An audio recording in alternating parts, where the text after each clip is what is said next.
Good news today, नई उम्मीद जगाने वाला हिंदी न्यूज चैनल।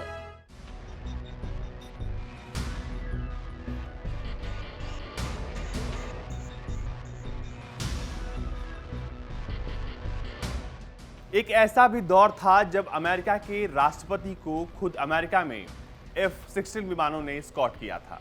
एक ऐसा भी दौर था जब अमेरिकी राष्ट्रपति को अमेरिका में असुरक्षित महसूस हो रहा था। इस वजह से उन्हें लगभग दिन भर जो है वापस वॉशिंगटन नहीं लौटने दिया गया।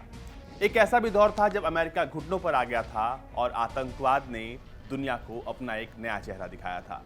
जी हाँ, हम बात कर रहे हैं 9/11 की, और 9/11 पर हुए हमले को देखते हुए आज हम आपको ये बताने वाले हैं कि जब 9/11 का हमला हुआ तो उस वक्त अमेरिका के तत्कालीन राष्ट्रपति जॉर्ज बुश कहाँ थे।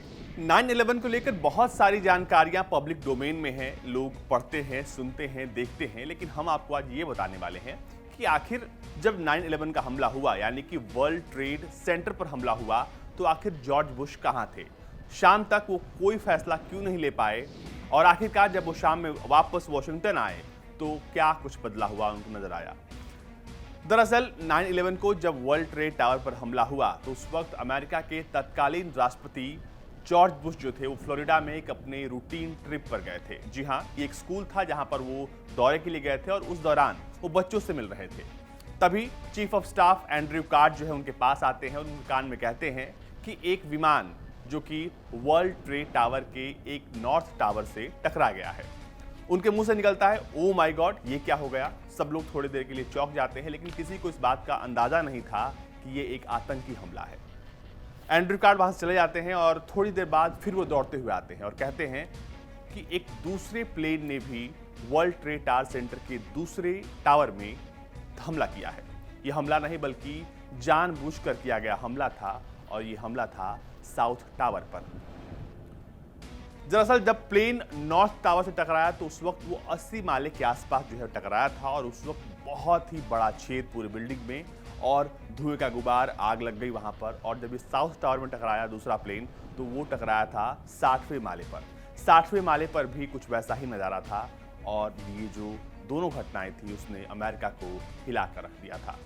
जैसे ये बात एंड्रयू कार्ड ने जॉर्ज बुश को बताई, जॉर्ज बुश जो थे वो थोड़ी देर के लिए स्तब्ध रह गए और एंड्रयू कार्ड ने कहा, we are under attack, America is under attack. अब सबसे बड़ी चुनौती थी कि अमेरिका के राष्ट्रपति को उस वक्त महफूज कैसे किया जाए, उनको सुरक्षित कैसे रखा जाए। इसके लिए तुरंत वहां से जो है उनकी जो टीम है वहां से निकली, और वहां से निकलने से पहले जॉर्ज बुश ने कुछ अपने अधिकारियों से बात की, क्योंकि उस वक्त वो अपने प्रेसिडेंट हाउस में नहीं थे, अपने दफ्तर में नहीं थे, वो बाहर थे, और अब उनके लिए वापस वॉशिंगटन जाना बहुत जरूरी हो गया था। लेकिन वॉशिंगटन उन्हें जाने नहीं दिया गया।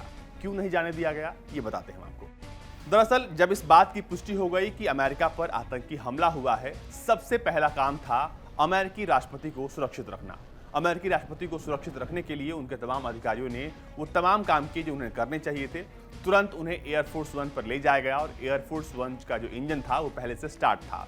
आमतौर पर क्या होता है कि एयरफोर्स का जो इंजन है वो तब स्टार्ट होता है जब खुद राष्ट्रपति आ जाएं, और तब उसके इंजन को शुरू किया जाता है, और तब वो जो प्लेन है वो टेक ऑफ करता है। लेकिन उस वक्त पहले से इंजन को स्टार्ट करके रखा गया था। इसके बाद प्लेन उड़ान भरता है, और सबसे पहली चीज जो सारे अधिकारियों के मन में आई वो ये थी कि इस वक्त अमेरिकी राष्ट्रपति को किसी ऐसे जगह ले जाया जाए जहां पर कोई भी खतरा ना हो। ऐसे में सबको समझ में आया कि सबसे पहले हम हवा में उड़ान भरते हैं, और हवा में वो ज्यादा महफूज रह पाएंगे। जैसे ही उन्होंने हवा में उड़ान भरी, उसके थोड़े ही देर बाद पता चलता है कि एक और हमला जो है वो पेंटागन हाउस पे हुआ है। जी हाँ, पेंटागन पे फिर एक प्लेन से ही हमला किया गया था, और यहाँ पर भी एक क्रैश लैंडिंग जो है कराई गई थी। इसके बाद तमाम अधिकारी जो थे वो डर गए थे, क्योंकि उन्हें नहीं पता था कि आगे क्या होने वाला है। क्या आतंकियों के निशाने पर अमेरिका के राष्ट्रपति भी हैं? ये तमाम तरह के सवाल सबके मन में उठने लगे। जब अमेरिका के राष्ट्रपति फ्लोरिडा से उड़ान भर रहे थे, उस वक्त कहा जा रहा था कि एयरपोर्ट रनवे के किनारे कुछ ऐसे लोग हैं जो कि अनआइडेंटिफाइड हैं। ऐसे में ये खतरा और भी ज़्यादा गंभीर हो गया। कहीं ऐसा तो नहीं कि वो आतंकी हैं और वो हमले के लिए यहाँ आए हो। उस वक्त बहुत ही क्रूशियल टाइम था अमेरिका के लिए और उन अधिकारियों के लिए अपने राष्ट्रपति को सुरक्षित रखना। जब वो उड़ान भर चुके थे तब कहा गया कि आखिर कहाँ चला जाए। उनके अधिकारियों ने उनसे कहा कि वो वापस वॉशिंगटन नहीं जा सकते हैं। इसके बाद कहा गया कि चलते हैं गल्फ ऑफ मैक्सिको, जहां पर लगातार अमेरिकी जो है लड़ाकू विमान गश्त करते हैं और वो किसी भी विमान को जो है वो उस वक्त मार गिराएंगे और वहां पर अमेरिकी राष्ट्रपति बहुत सुरक्षित रहेंगे। दरअसल इसके लिए ह्यूस्टन के कमांड सेंटर से बात की गई और ह्यूस्टन के कमांड सेंटर को कहा गया कि उनको ये नहीं बताया जाएगा कि आखिर अमेरिकी राष्ट्रपति जा कहाँ रहे हैं और अमेरिकी राष्ट्रपति को अमेरिका में कहीं भी जाने की इजाजत दे दी गई। जब तीसरा प्लेन पेंटागन से टकराया उसके बाद अमेरिका ने इस बात को साफ कर दिया कि जो भी प्लेन्स इस वक्त हवा में उड़ रहे हैं उन्हें तुरंत लैंड करने के लिए कहा जाए।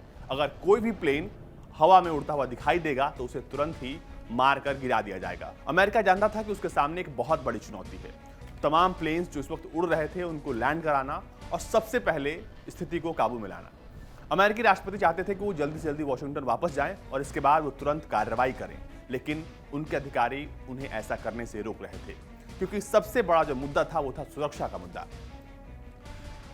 गल्फ ऑफ मैक्सिको के बाद सबसे पहले अगर उन्होंने कहीं पे लैंड किया तो वो था बार्क्सडेल एयरफोर्स। जी हां, बार्क्सडेल एयरफोर्स पर उनका विमान उतरा और थोड़ी देर बाद वहां से भी उन्होंने उड़ान भर ली।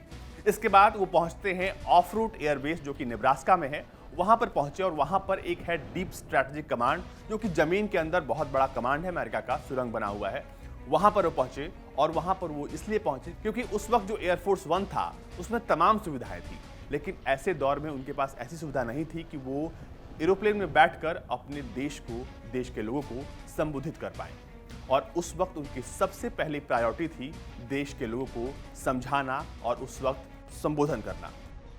इसके लिए वो ऑफ रूट एयरबेस पर उतरे और वहां से उन्होंने देश को संबोधित किया। जैसे ही वो ऑफ रूट एयरबेस पर आए उन्होंने अपने तमाम अधिकारियों से बात की वीडियो कॉन्फ्रेंसिंग के जरिए और व्हाइट हाउस में तमाम अधिकारियों के साथ बैठक की और उनसे स्थिति के बारे में जाना कि आखिर क्या कुछ हो रहा है। उस वक्त तक 3 प्लेन्स जो थे वो अटैक कर चुके थे और चौथा प्लेन जो था पेंसिल्वेनिया में वो ब्लास्ट हो गया था। जी हाँ, वो रनवे से स्लीप कर गया था इसलिए ब्लास्ट कर गया था। कहा जाता है कि ये चौथा प्लेन था उसका निशाना था व्हाइट हाउस। इस बात को लेकर हालांकि पुष्टि नहीं है, लेकिन ये कहा जाता है व्हाइट हाउस पर चौथा प्लेन जो है वो अटैक करने वाला था। लेकिन आपको बता दें कि जैसे ही ऑफ रूट एयरबेस पर वो वापस पहुंचे उन्होंने इस बात को साफ कर दिया कि वो वापस अब वॉशिंगटन जाएंगे और वॉशिंगटन जाकर वो तमाम चीज़ों का जायजा लेंगे और वहां से वो कार्रवाई करेंगे। दरअसल ऑफ रूट एयरबेस से टेक ऑफ करते वक्त अमेरिका के उस वक्त के तत्कालीन राष्ट्रपति जॉर्ज बुश ये साफ कर चुके थे कि वो वॉशिंगटन वापस जा रहे हैं और उनके प्लेन ने भी बिल्कुल वहीं के लिए उड़ान भरी और वो चल दिए एंड्रयूज एयरबेस। वहां पर उनका एक मरीन 1 इंतजार कर रहा था जहां से वो पहुंचते हैं व्हाइट हाउस और इसके बाद उन्होंने ऐलान कर दिया कि उनका जो देश है वो इस विकट घड़ी में खड़ा है और अमेरिका की जो परीक्षा ली जा रही है अमेरिका उसमें पास होगा। उन्होंने कहा था कि ये धमाके सिर्फ अमेरिका की सबसे बड़ी बिल्डिंग्स को निशाना बना सकती हैं, उस स्टील को हिला सकती हैं, लेकिन वो अमेरिका के फाउंडेशन को नहीं हिला सकती। और यहीं से आगाज हुआ था अफगानिस्तान में एक मिलिट्री वॉर का, जिसके बाद अमेरिका जो है अफगानिस्तान में उतरकर तालिबान और अलकायदा दोनों को साफ करने के लिए आ चुका था। लेकिन आपको बता दें कि जब वो वापस वॉशिंगटन जा रहे थे तब ये वही दौर था जब अमेरिका के राष्ट्रपति को F-16 विमानों ने स्कॉट किया था। जी हाँ, उस वक्त स्थिति ऐसी थी कि हर कोई असुरक्षित महसूस कर रहा था। ऐसे में सबसे जरूरी था कि अमेरिका के राष्ट्रपति को सुरक्षित रखा जाए। इसके लिए F-16 विमानों ने एयरफोर्स 1 को स्कॉट किया और आपको बता दें कि उस वक्त जो एयरफोर्स 1 था वो इतनी तेज रफ्तार से चल रहा था कि F-16 विमान के जो पायलट हैं उनको कहना पड़ा कि आप धीरे चलिए, हम आपका पीछा नहीं कर पा रहे हैं। तो ये वो दौर था जब F-16 विमानों ने खुद अमेरिका में अमेरिका के राष्ट्रपति को इसलिए स्कॉट किया था क्योंकि हालात बेहद गंभीर थे। दरअसल एयरफोर्स 1 जो है वो एक खास विमान है जो कि अमेरिकी राष्ट्रपति के लिए खास बनाया गया है और इसमें तमाम सुविधाएं हैं। इसमें पूरा एक ओवल ऑफिस है, इसमें तमाम लोग होते हैं, सुरक्षा अधिकारी से लेकर पत्रकार से लेकर, इसमें बाकायदा एक किचन है। और ये जो एयरफोर्स 1 है इसका काम है अपने राष्ट्रपति को सुरक्षित ले जाना, ले आना, और ये खास डेडिकेटेड जो एरोप्लेन है ये सिर्फ राष्ट्रपति के लिए ही है। इस दिन पर एयरफोर्स 1 ने एक बहुत बड़ी भूमिका निभाई और ये बताया कि अमेरिका जो है वो हर मुसीबत के लिए तैयार है। लेकिन इसी मुसीबत ने कई सारी खामियां ये भी निकाली कि अमेरिका ने कैसे उन तमाम लीड्स जो कि पहले से आ रही थी अटैक की अलकायदा की तरफ से, उनको जो है वो नज़रअंदाज किया। लेकिन बाद में जब पता चला कि अलकायदा इसके पीछे है, अमेरिका ने अलकायदा का पूरी तरीके से खात्मा करने के लिए अपना मिशन शुरू कर दिया था।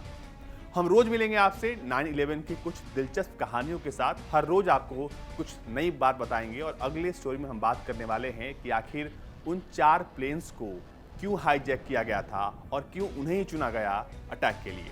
इसके अलावा ये भी बताएंगे कि कौन थे वो पायलट जो चला रहे थे ये चारों विमान।